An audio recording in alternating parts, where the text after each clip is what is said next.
Hello friend, मैं हूं आकाश और मैं आप सभी का स्वागत करता हूं मेरे यूट्यूब चैनल लॉजिक कॉर्नर में। तो हम आज देखेंगे रेफ्रिजरेशन के बारे में।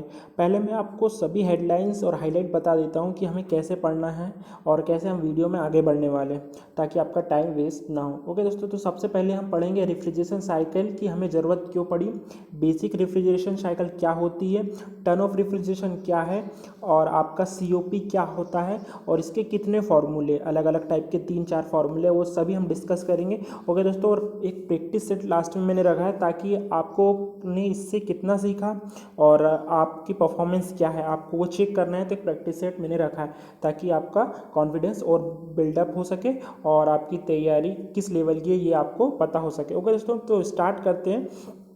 तो सबसे पहले हमें रेफ्रिजरेशन साइकिल की ज़रूरत क्यों पड़ी, तो हम सबसे पहले दोस्तों इसका उल्टा देखते हैं। जैसे कि ये दोस्तों बॉडी है, ये बॉडी है।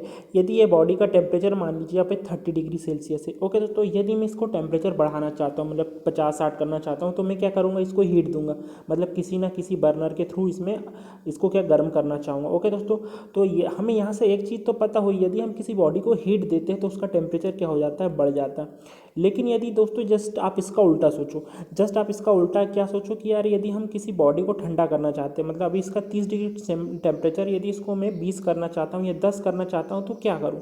तो दोस्तों एक कंसेप्ट निकल के आया है कि जिस तरीके से हम किसी बॉडी को गर्म करते हैं तो उसका टेम्परेचर बढ़ता है। ओके दोस्तों, किसी बॉडी को हम गर्म करते हैं तो उसका टेम्परेचर बढ़ता है। उसी तरीके से यदि हम किसी बॉडी से हीट ले लें, मतलब किसी बॉडी से हम किसी भी मेथड से यदि हीट ले लें तो उसका टेम्परेचर क्या हो जाता है, कम हो जाता है। तो इस बेसिक प्रिंसिपल पर हमारा रेफ्रिजरेशन साइकिल वर्क करता है। मतलब वो कुल मिला के क्या करता है, यदि सिंपल लैंग्वेज में बताऊं मैं आपको, तो ये कोई एक बॉडी है, उसमें से वो क्या कर लेता है, हीट को निकाल लेता है। हीट को निकाल लेता है तो इतना जो स्पेस होता है वो क्या हो जाता है, कूल हो जाता है। अब वो कैसे निकालता है, क्या क्या प्रोसेस होती है, कितने टाइप के इक्विपमेंट है, वो सारी हम बातें करेंगे। ओके दोस्तों, तो आइए अब हम बात करते हैं मेन हमारा जो बेसिक साइकिल है। अभी भी दोस्तों ये बेसिक साइकिल होगा, इसका जो एडवांस वर्जन होगा, मतलब इसकी इक्विपमेंट के बारे में हम आगे डिस्कस करेंगे, है ना। जैसे मैंने आपको हेडलाइंस में बताया, हम 1 बाय 1 चलेंगे। तो हमारा बेसिक साइकिल क्या होता है दोस्तों, तो देखिए हमारा बेसिक साइकिल ये होता है कि दोस्तों देखिए, यहाँ आपने जैसे आप डायग्राम में देख पा रहे होंगे, ये टी लोअर टेम्परेचर जो यहाँ मेंशन, और ये टी हायर टेम्परेचर, पहली बात। ओके दोस्तों, और ये टी लोअर टेम्परेचर पे आपका जो स्पेस है, मतलब आपका जो फूड वूड रखा है वो है यहाँ पर टोटल। ओके दोस्तों, तो अब ये क्या करते हैं, हम यहाँ से हीट ले लेते हैं, लेकिन वो हीट कैसे आती है तो हम ये आगे पढ़ेंगे, लेकिन मैं इसका अभी जस्ट आपको बेसिक बता रहा हूँ। तो ये यहाँ से आपने हीट लिया, ये हीट का में ये इवोपरेटर हीट लेता है। अब ये कंप्रेसर में हम क्या देते हैं दोस्तों, वर्क देते हैं। कंप्रेसर में वर्क देते हैं तो हाई प्रेशर हाई टेम्परेचर जो हीट होती है वो आप कंडेंसर के थ्रू क्या होता है, ये हीट का सप्लाई कर देते हैं हम एटमॉस्फेयर में। ओके दोस्तों, तो इस तरीके से हमने इससे हीट ले ली, तो यदि हमने इससे हीट ले ली तो ये क्या हो जाएगी, बॉडी कूल हो जाएगी, जैसे मैंने आपको बताया था। इसकी पूरी डिटेल हम आगे चर्चा करेंगे। ओके दोस्तों, तो ये होता है आपका बेसिक जो स्ट्रक्चर होता है आपका रेफ्रिजरेशन का, ये रेफ्रिजरेशन साइकिल होती है टोटल। ओके दोस्तों, और ये आपके क्या होता है, ये फूड स्पेस होता है, और ये आपका ATM होता है जहाँ आप हीट को डिस्चार्ज करते। ओके दोस्तों, अब हम बात करते हैं, जैसे कि आपको मैंने बताया था कि 1 टन। तो दोस्तों देखिए 1 टन क्या होता है, तो सबसे पहले हम उसके बारे में बात करते हैं। तो 1 टन ऑफ रेफ्रिजरेशन क्या होता है, तो देखिए दोस्तों ये आपकी क्या है दोस्तों, ये आइस है, और आइस की क्वांटिटी कितनी है दोस्तों, यहाँ पर 1 टन, ये इंपॉर्टेंट है। आप ये याद रखिएगा, ये आइस की क्वांटिटी 1 टन।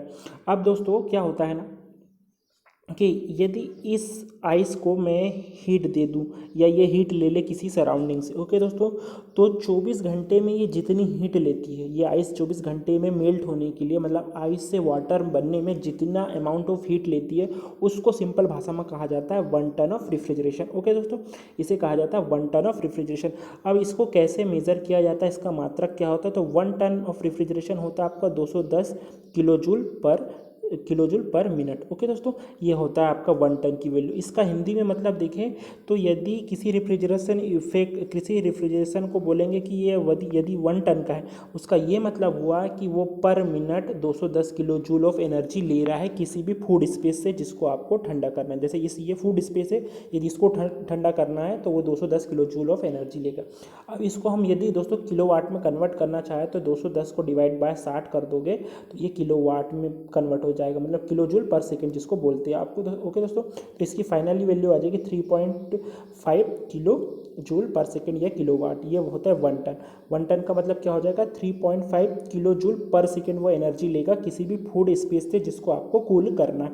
ये होता है सिंपल भाषा में 1 टन का मतलब। ओके दोस्तों, अब जो रेफ्रिजरेशन आते हैं 1 टन, 1/2 टन और 2 टन, इस टाइप के रेफ्रिजरेशन जो आते हैं आपके रेफ्रिजरेटर, वो आपके मार्केट में अवेलेबल होते हैं। ओके दोस्तों, तो आई होप ये सारी चीज़ें आपको 1 टन के बारे में जो भी डिस्कस किया हो क्लियर हुआ होगा। अब हम बात करते हैं दोस्तों COP के बारे में। ये बहुत इंपॉर्टेंट क्राइटेरिया होता है रेफ्रिजरेशन का। तो COP क्या होता है पहले वो डिस्कस कर लेते हैं दोस्तों। COP का फुल फॉर्म होता है कोफिशिएंट ऑफ परफॉर्मेंस।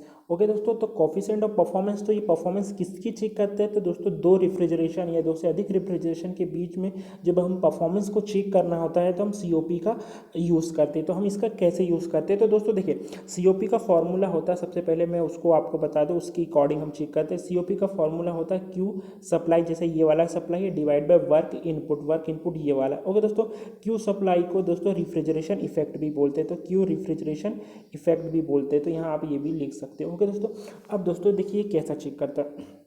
मान लीजिए कि हमें Q सप्लाई सेम चाहिए, मतलब जो Q इफेक्ट है, मतलब आपका जो रेफ्रिजरेशन इफेक्ट हमको ये वाला कांस्टेंट चाहिए। ओके दोस्तों, और हमारा एक रेफ्रिजरेशन है जिसकी COP ज़्यादा है और एक की कम है, और वर्क हमें अब देखना है कि कैसा होता है। तो देखिए जिसका वर्क COP ज़्यादा होगा उसका वर्क दोस्तों क्या होगा, कम, और जिसका COP कम होगा उसका वर्क क्या हो जाएगा, ज़्यादा। तो ऐसा रेफ्रिजरेशन जिसका वर्क कम होगा वो हमारे लिए बहुत एडवांटेज वाला होगा। क्यों होगा, क्योंकि वर्क कम होने का मतलब क्या हुआ, वर्क क्या है आपका, इलेक्ट्रिसिटी, मतलब इलेक्ट्रिसिटी आपने कम दी, इलेक्ट्रिसिटी कम दी मतलब आपका पैसा बिल कम आया, तो बिल कम आया मतलब आपका पैसा कम लगा। ओके दोस्तों, तो हर व्यक्ति चाहता है कि हमारा सेम हमको काम, हमारा काम भी हो जाए और हमें इलेक्ट्रिसिटी का खर्च भी कम लगे। इसलिए ऐसे रेफ्रिजरेशन ज़्यादा इफेक्टिव होते हैं जिनका COP क्या होता है दोस्तों, ज़्यादा होता है फॉर सेम रेफ्रिजरेशन इफेक्ट के लिए। तो आप कौन सा रेफ्रिजरेशन लोगे जिसका COP ज़्यादा होगा। ओके दोस्तों, तो आई होप COP से रिलेटेड जो मैंने बात बताई आपको क्लियर होगी, लेकिन इसके और फॉर्मूले हैं वो उस पर डिस्कस करते हैं। अब देखिए दोस्तों, एक फॉर्मूला तो मैंने आपको COP का क्या बताया अभी, तो दोस्तों मैंने आपको एक फार्मूला बताया अभी कि Q डिवाइड बाय ये W। Q क्या है, ये सप्लाई है, और ये क्या है, COP। ओके दोस्तों, अब देखिए एनर्जी प्रिंसिपल से आप ये जो आपको W है इसको क्या लिख सकते हो, तो W को लिख सकते हो आप Q rejection minus Q supply.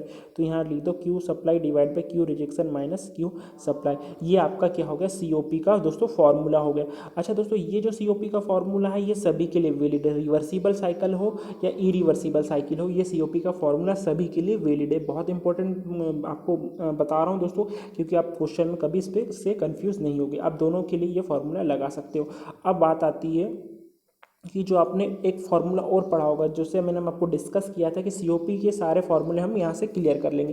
तो COP का एक फार्मूला होता है T lower divide by T higher minus T lower. T lower क्या है, लोअर टेम्परेचर, हायर क्या है, हायर टेम्परेचर। ये कैसा होता है, तो दोस्तों ये वाला जो टेम्परेचर होता है हायर टेम्परेचर होता है, जिसको ATM टेम्परेचर भी बोल सकते हैं, और ये T लोअर टेम्परेचर होता है जो आपके स्पेस का होता है जिसे आपको कूल करना है। ओके दोस्तों, ये होता है आपका कार्नोट साइकिल से ये फार्मूला आता है डिराइव करके। तो आप एक ये फार्मूला भी COP का जो बहुत इंपॉर्टेंट आप याद रखिएगा, मैं आपको बताऊंगा इसको कि कैसे डिराइव भी करते हैं। ओके दोस्तों, अब हम बात करते हैं दोस्तों COP से रिलेटेड, आगे हम और फार्मूले देखेंगे, लेकिन उससे पहले हम देख लेते हैं ये जो मैंने डिवाइस पहले आपको क्लियर की थी कि ये कंप्रेशर क्या होता है, आपका कंडेंसर क्या होता है, एक्सपांसन वाल्व क्या होता है और इवोपरेटर क्या, उस पर हम डिटेल चर्चा करते हैं। तो आइए देखिए बात करते हैं। तो दोस्तों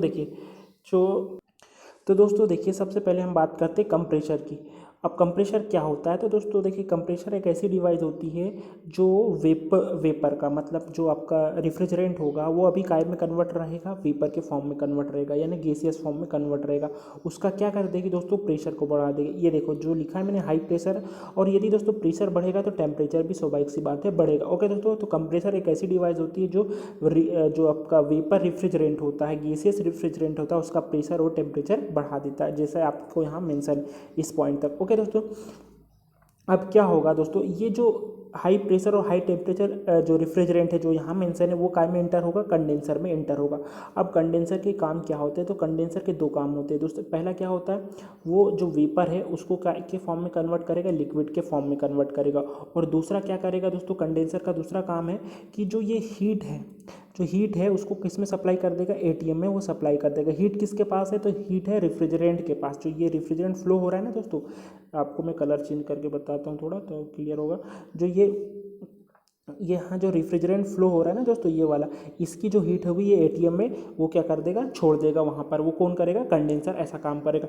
तो जब ये निकल के बाहर आएगा आपका जो रेफ्रिजरेंट, उसका जो दोस्तों क्या हो जाएगा कि जो अब टेम्परेचर है वो कांस्टेंट हो भी सकता है और नहीं भी हो सकता, क्योंकि डिपेंड करेगा कंडेंसर की कैपेसिटी पे।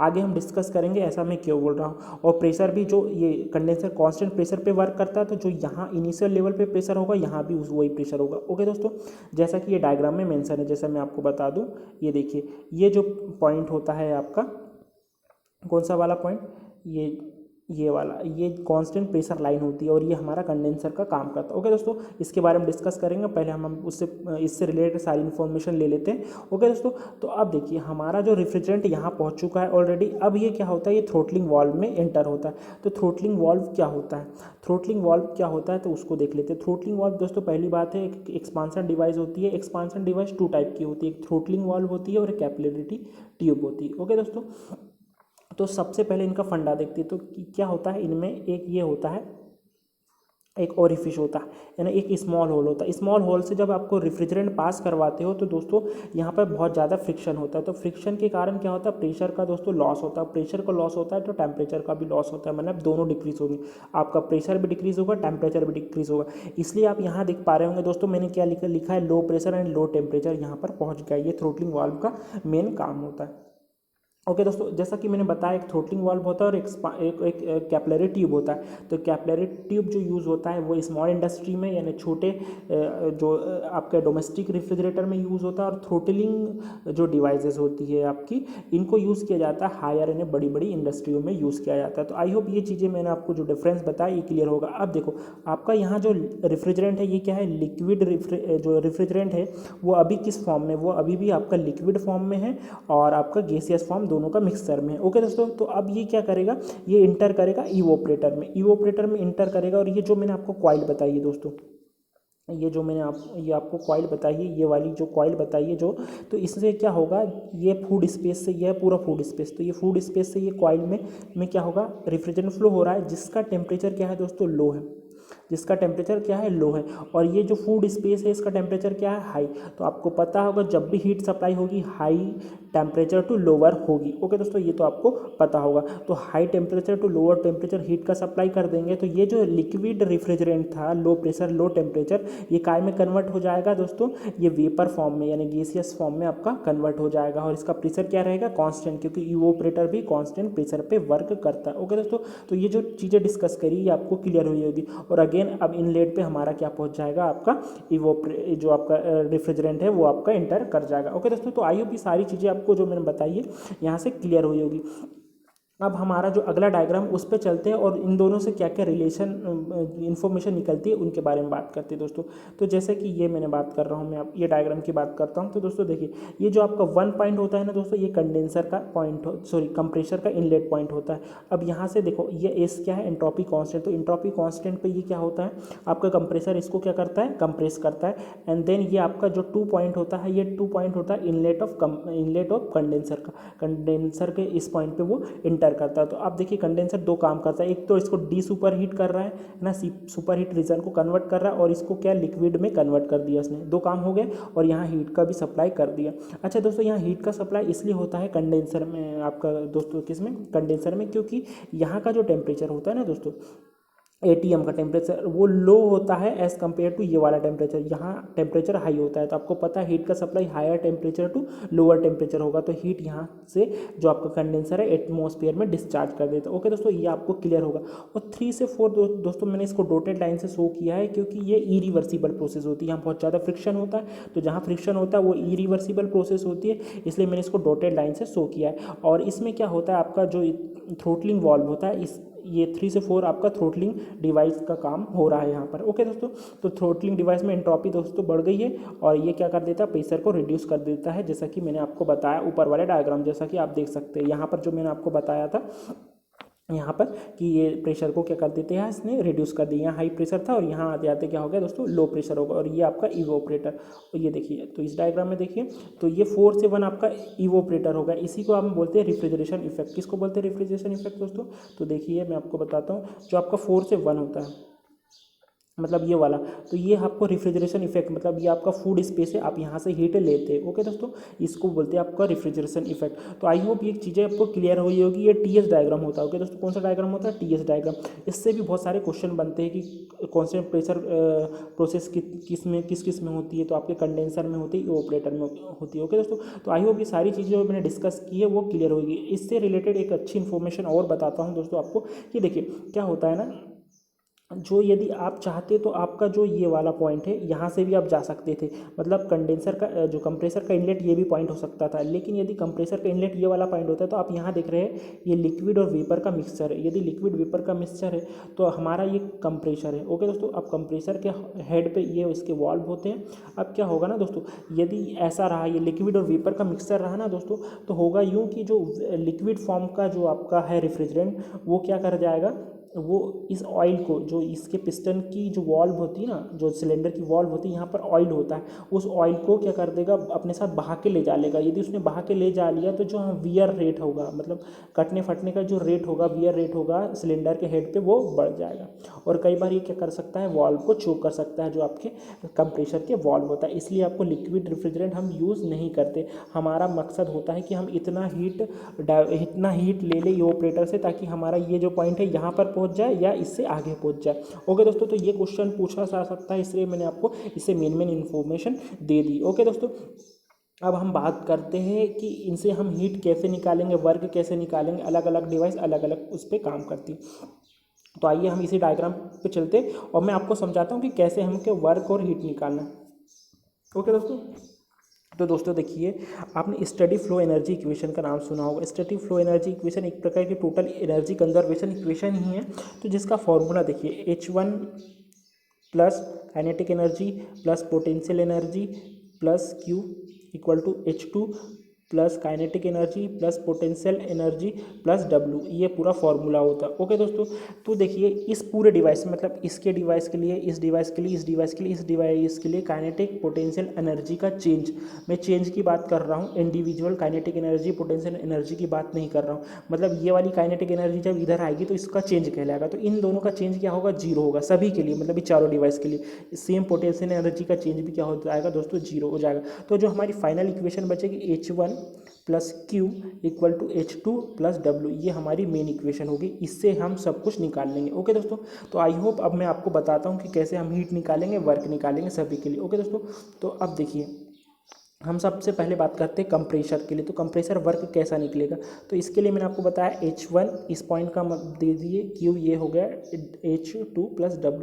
अच्छा दोस्तों, ये क्या हो रही है, एक आइसेंट्रोपिक प्रोसेस है। तो इसमें हम ये मानते हैं कि कोई हीट का सप्लाई बाहर नहीं हो रहा, तो हीट सप्लाई कितना हो गया, जीरो। तो यहाँ से देखो कंप्रेसर वर्क कितना आ जाएगा, H1 minus H2 equal to W, ये हो जाएगा आपका कंप्रेसर का वर्क का फॉर्मूला। ओके दोस्तों, ये आप याद रखिए, क्योंकि हम COP के फॉर्मूले जिसे आपको मैंने बताया था Q डिवाइड बाई W, तो वहाँ यूज़ करेंगे। ओके दोस्तों, तो आप ये याद रखिएगा, इससे बहुत सारे क्वेश्चन बनते हैं, तो आप ये बहुत इंपॉर्टेंट हो जाता है आपके लिए। ओके दोस्तों, अब अगला हमारा है दोस्तों कंडेंसर।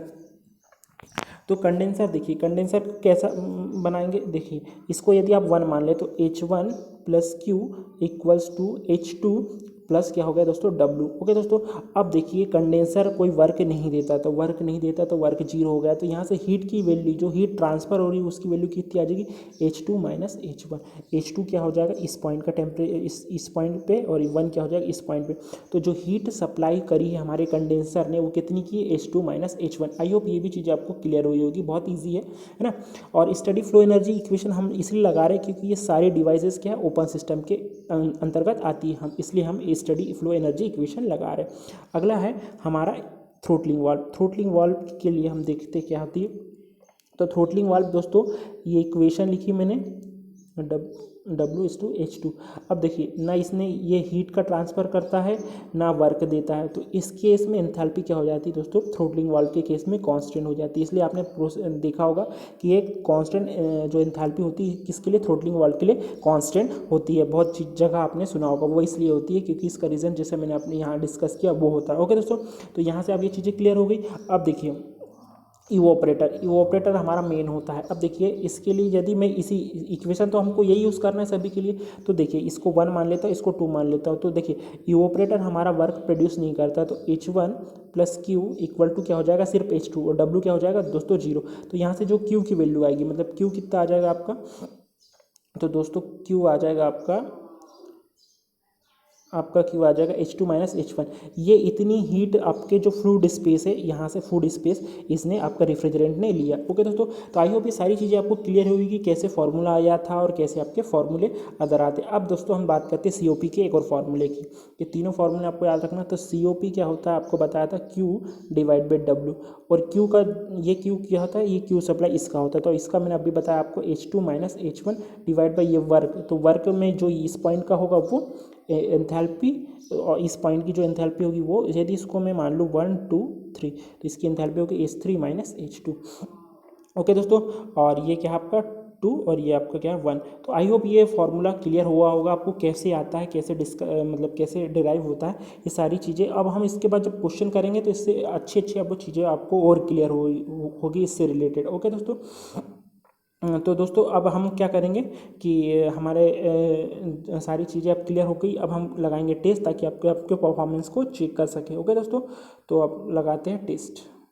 दोस्तों हमारा जो क्वेश्चन है पहला वो है, if the enthalpy inlet outlet of condenser is 150 kJ/kg then the work done by condenser is.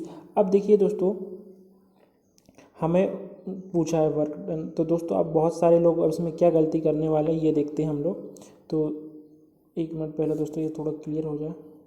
तो दोस्तों देखिए हमें क्या बोला है, वर्क डन बाय कंडेंसर, और मैंने आपको बताया था कंडेंसर कोई भी वर्क प्रोड्यूस नहीं करता, वो हीट सप्लाई करता।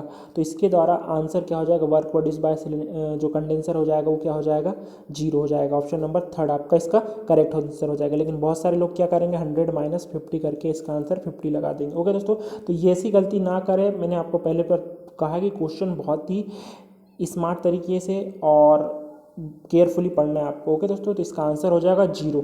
ओके दोस्तों, क्वेश्चन इजी था लेकिन आपको केयरफुली पढ़ना है। अगला क्वेश्चन है, condenser and evaporator work on. देखिए कंडेंसर और इवोपरेटर किस पे वर्क करते हैं, तो मैंने आपको बताया था, जैसा कि मैं आपको डायग्राम में और बता देता हूँ। तो देखिए ये हमारा कंडेंसर है, तो ये हमारा कंडेंसर है ना, और जो आपका इवोपरेटर ये है, सॉरी जो कंडेंसर ये है, और ये आपका इवोपरेटर, ये दोनों कांस्टेंट प्रेशर पे वर्क करते हैं। किस पे करते हैं, कांस्टेंट प्रेशर पे वर्क करते हैं। आई होप ये सारी चीज़ें, ये कांस्टेंट प्रेशर लाइन होती है ये वाली। ओके दोस्तों, ऐसी लाइन होती है ना, तो ये कांस्टेंट प्रेशर लाइन होती है, तो दोनों कांस्टेंट प्रेशर पर वर्क करते हैं। तो आई होप ये क्वेश्चन आपको क्लियर हुआ होगा। क्वेश्चन ईजी था, लेकिन ईजी ही क्वेश्चन आपको कभी कभी प्रॉब्लम में डाल सकते हैं। तो ऑप्शन नंबर जो हो जाएगा इस क्वेश्चन का आंसर हो जाएगा option number 2 is correct. Okay दोस्तों, अब हमारा अगला क्वेश्चन है, COP of reversible refrigeration cycle is 5, then the COP of actual refrigeration cycle is। ये क्वेश्चन भी बहुत अच्छा है।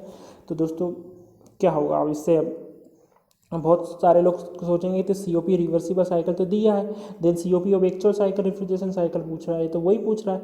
हो सकता है ऑप्शन नंबर 5 हो जाएगा, जो कि गलत हो जाएगा दोस्तों। आप याद रखिए कि जो COP ऑफ रिवर्सिबल लिखा है यहाँ, जब भी रिवर्सिबल रेफ्रिजरेशन साइकिल होता है इसकी COP मैक्सिमम होती है। इसकी COP क्या होती है, मैक्सिमम। और जितने भी एक्चुअल रेफ्रिजरेशन साइकिल होती है उनकी COP उससे कम होती है। तो COP किसकी ज़्यादा हो जाएगी, रिवर्सिबल रेफ्रिजरेशन साइकिल की, और यदि एक्चुअल की पूछेगा तो उससे कम होगी। तो 5 से कम जो आपका आंसर होगा वो आपका आंसर हो जाएगा 5 से कम वाला। तो 5 से कम वाला आपका आंसर क्या है यहाँ पर 4। ओके दोस्तों, तो ये आपका आंसर नंबर करेक्ट हो जाएगा चौथा। ओके दोस्तों, इसका आंसर होगा 4, इसका COP हो जाएगी। ओके दोस्तों, तो ऐसे थोड़े कंसेप्चुअल क्वेश्चन भी पूछते थे। हाँ, जब आप स्पीड में क्वेश्चन करेंगे तो ये कन्फ्यूजन होगा कि यार इसका आंसर क्या होगा, लेकिन यदि आपके पहले ही सारे डाउट क्लियर होंगे तो ये प्रॉब्लम आपको एग्जाम में फेस नहीं करनी पड़ेगी। इसलिए मैंने अच्छे क्वेश्चन लिए ताकि आपको कोई प्रॉब्लम नहीं होगी। ओके दोस्तों, और यदि आप न्यू हो तो जरूर इस चैनल को सब्सक्राइब करिएगा और शेयर करिएगा। ओके दोस्तों, if the heat supply to ATM is 2 times the heat taken through evaporator then the COP of refrigeration is. Okay दोस्तों, अब दोस्तों देखिए कि मैंने आपको क्या बताया था। मैंने आपको सबसे पहले फॉर्मूला बताया था, ये आपका आपने वर्क दिया, ये आपने क्यू एटीएम को सप्लाई करी, क्यू एटीएम, और ये आपने क्यू टेकन किया था इवोपरेटर से, तो इसको Q1 मान लेता हूँ, इसको मैं Q2 मान लेता हूँ। ओके दोस्तों, तो COP का फॉर्मूला मैंने क्या बताया था आपको कि Q1 डिवाइड बाई W, और W को क्या लिख सकते हो आप, W को आप लिख सकते हैं Q2 माइनस Q1। ओके दोस्तों, तो इस यहाँ से फॉर्मूला निकल के आएगा, यदि Q1 को मैं नीचे ले जा लूँ तो ये 1 divide by Q2 divide by Q1 minus 1, तो ये पूरा फॉर्मूला आपका बनेगा COP का। ओके दोस्तों, तो अब उसने मेरे से पूछा क्या है कि यदि ये क्या है 2 टाइम्स है, the heat supply to ATM is 2 times, मतलब आपका Q2 is 2 times of Q1 दिया, तो हमारा COP का फॉर्मूला क्या था 1 divide by Q2 divide by Q1 minus 1। यदि यहाँ से मैं Q2 डिवाइड बाई Q1 का रेशो निकाल लूँ तो ये कितना आ जाएगा 2 आ जाएगा, तो 1 divide by 2 minus 1 equal to कितना हो जाएगा 1। तो आंसर क्या हो जाएगा दोस्तों, इसका 1 हमारा आंसर हो जाएगा। आई होप ये क्वेश्चन क्लियर होगा, ईजी था, लेकिन ईजी क्वेश्चन ही दिक्कत में डालते हैं मेरे दोस्त। ओके दोस्तों, अगला क्वेश्चन है, if the temperature of condenser space is 27 degree Celsius and temperature of evaporator is -3 degree Celsius, then the, यहाँ स्लोप नहीं है दोस्तों, COP ऑफ द प्लांट पूछा है। ओके दोस्तों, COP वाला क्वेश्चन है, तो 2 COP क्वेश्चन लिए हैं मैंने। ओके दोस्तों, तो अब देखिए हमारा टेम्परेचर का है 27 डिग्री सेल्सियस, एक -3 डिग्री सेल्सियस, तो आपका फॉर्मूला मैंने एक COP का जब टेम्परेचर दिया रहता है तो क्या होता है, मैंने बताया था ये होता है रिवर्सिबल के केस में, T lower divide by T higher minus T lower, तो ये क्या हो जाएगा, T लोअर कितना दिया है दोस्तों -3 degree Celsius divide by T higher minus T low, 27 minus 3 करोगे तो 30 हो जाएगा।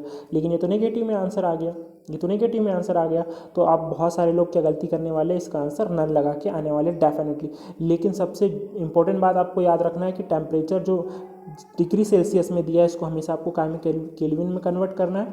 ओके दोस्तों, तो 27 को यदि केल्विन में जोड़ा तो ये हो जाएगा 300 डिवाइड बाय, ओके दोस्तों सॉरी, तो दोस्तों इसका ऑप्शन थोड़ा कन्फ्यूजिंग है, देखिए कैसा, ये -3 डिग्री सेल्सियस है, तो -3 में यदि 273 जोड़ेंगे तो 270 होगा, divide by T higher minus T lower करेंगे तो 27 माइनस 3 करेंगे तो ये कितना हो जाएगा 30 हो जाएगा, ये 0 हो जाएगा, और 3 तिया कितना होता है 9 तिया 27 होता है, तो यहाँ 9 आएगा, तो ऑप्शन नंबर यहाँ इसको आप 9 कर लीजिएगा, तो इसका आंसर हो जाएगा 9। Okay, option number second.